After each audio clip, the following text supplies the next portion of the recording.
Away from that, the Economic Community of West African States has described terrorism allegation against Nigeria and other member states by Niger Republic as unfounded, saying it stands solidly behind its members. The Republic of Niger had accused Nigeria and other ECOWAS members of colluding with France to destabilize the country. But in a statement on Thursday, ECOWAS described the allegations as unfounded. The regional bloc called on all states in the region to promote dialogue and stability and refrain from making accusations that are not supported by any evidence. The federal government had denied Niger Republic's allegation on Thursday. Minister of Information and National Orientation, Mohammed Idris, made a rebuttal in a statement amid claims by Niger Republic's military leader, General Abdourahamane Tchiani, that Nigeria was working with France against his country. And to put this in perspective, we're joined by former National Coordinator, Middle Belt Patriots, and that's Zariyi Yusuf. Good evening, glad to have you join me on the news. Thank you so much. It's a pleasure to be here. All right. What are your thoughts on ECOWAS disregarding claims made by Niger Republic on Nigeria and other member states trying to destabilize Niger Republic? Well, first of all, I would want to remind you that the chair or the chairman of the Economic Community of West African States happens to be the very president of the Federal Republic of Nigeria. That's the first point I would want to put out. And matters of what is true or untrue, I think Nigeria has left that platform a long time ago. And I do not want people to become too particular about the man himself that is being accused, because I did listen to the message of the Nigerian president when he made his point about how much earlier, prior to the birth of this new terrorist group, I mean, they shared intelligence with Nigeria, and whatever the case may be, I don't know what happened, but it still went ahead and became founded. And I'm sure to a large extent, if he had come out, possibly if he had come out as at the time to say, we have shared this intelligence with the Nigerian intelligence, and it doesn't look as if they are taking the matter seriously, I'm certain there would have been some denial. But whatever the case may be, the Chadian president, if at all he is not saying what is right, then he is quite a mischievous president, which I do not think that is the case. With regards on the side of Nigeria, we have seen many cases where a lot of things were denied, but at the end of the day, they turned out true. The singular fact that we are having the president of a foreign nation making these kinds of assertions with regards to the attitude of Nigeria's security agencies or the president with regards to our sovereignty as a state, as a sovereign independent country, it's already a compromise on our, frontiers, on our sovereignty.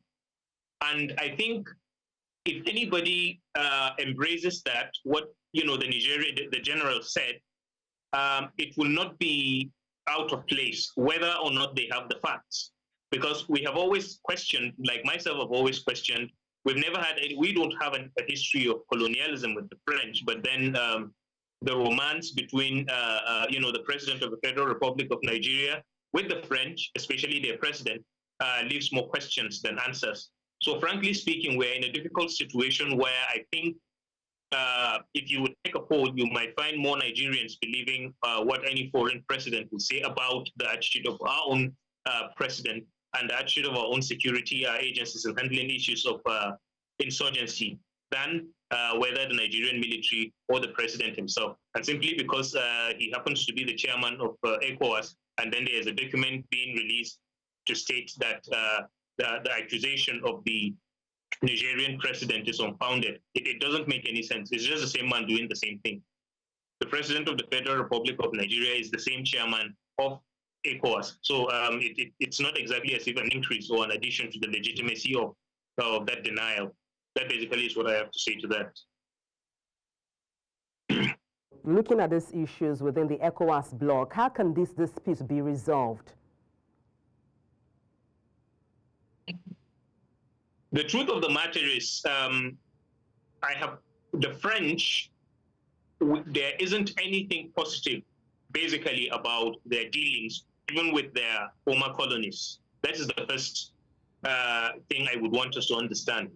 So they did not just wake up in the morning and sack the French, talking about the Malians, talking about the Burkinabes and the Nigerians. There are particular reasons. And I am certain, with regards to Niger Republic in particular, they have directly accused France of being solely responsible for crippling their fight against Islamists, the insurgents. And that was one of the key reasons why, you know, that the head of the Nigerian junta is a fighter. He was in the military. He knew how much their soldiers were lost, how much the French sabotaged, you know, their effort in fighting insurgencies. And that was one of the reasons why they had to set, you know, the other president aside and sack the French. Unfortunately, the first step, basically the attitude of ECOWAS towards Niger Republic, when that happened, I think maybe it was a miracle or something, but we would have been at war by now if wishes were horses in certain quarters, because it looked as if there was this plan to engage in a military offensive, such that there was already you know, a preemptive attack of cutting off electricity supply and all of that. It's rather unfortunate that ECOWAS will suffer the most. The solution to this is simple. If you do not have any business with the French, come out and say you don't have any business with the French, sack them. And I think to a large extent, some people suggested that there should be a committee to investigate that. Because what we will end up having is a scenario where we are likely going to lose so much of our sovereignty, because even without the presence of any foreign military, it's unfortunate that we can't really say we are in charge of our borders, especially looking at the terrorist cells that are scattered all over the country, and the Lakurawas especially, you know, getting sophisticated to start using drones to you know, to kill our military. And the presence of the French, I think long before they were sacked by the Nigerians, they've always been pointed to have a lot to do with sponsoring terrorism in this, you know, part of, you know, sub-Saharan Africa. So I think ECOWAS, not just the chairman, but the member states will have to sit up and wake up to their responsibility. And I would say, unfortunately, the person heading that organization, it's the person that is the president of the, you know, most populous black nation in the world, and then somehow the largest donors in the organization. So basically, the organization has always done the bidding of Nigeria, even from the days of ECOWAS. Now, just to chip in there, Mr. Yusuf, apologies for butting in there. Just to chip in there, you touched on something quite interesting, saying ECOWAS will suffer the most because of this breakaway by these, you know, countries, and that's Niger, Burkina Faso, and Benin Republic. But some persons believe otherwise. Looking at what these three countries stand to lose in terms of commerce of trade, in terms of, you know, generating wealth, and, you know, people say it's a matter of time before they come running back. What do you make of that? It is not a matter of time. When you argue from an economic perspective, it would have made sense, basically looking at it economically, if all things being equal, this is ceteris paribus. But all things are not equal. The dimension of whatever insecurity has done to, especially Nigeria, is far worse than a Nigeria that would have been under economic sanctions by world powers. Let me put it to you this way. The Nigeria of Abacha's era is much better than the Nigeria of this democratic dispensation, at least since the emergence of this Islamist group, of this terrorist group. In other words, insecurity does more damage to the economy of a country than a poor diplomatic decision does, to the country. And actually, it's not exactly a poor diplomatic decision to sack the French, because frankly speaking, they've been in the country for as long as they have been, and the economic gains these countries have had, the independence they've had, the decisions they've taken, the alliances they are making, serves the country better. unfortunately, what we have as member states of ECOWAS are structures that are not strong enough, are not established enough. And with the presence of these forces, because the truth of the matter is that it's not exactly as if the guy is lying completely.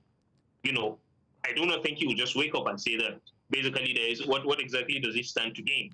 An insurgency in Nigeria or an insurrection in Nigeria or what? He is not. The simple reason is because the very moment there is any such base in that part of the country, whether in the northeast or between Sokoto and Zamfara, as he mentioned, the entirety of that region will cease to enjoy what security is. I wish we had more time, Mr. Yusuf. Apologies for butting in there. We're pressed for time. We have to wrap it up there. Thank you so much for your insight on the news. All right. Former National Coordinator, Middle Belt Patriots, Zariyi Yusuf. Many thanks indeed. Thank you.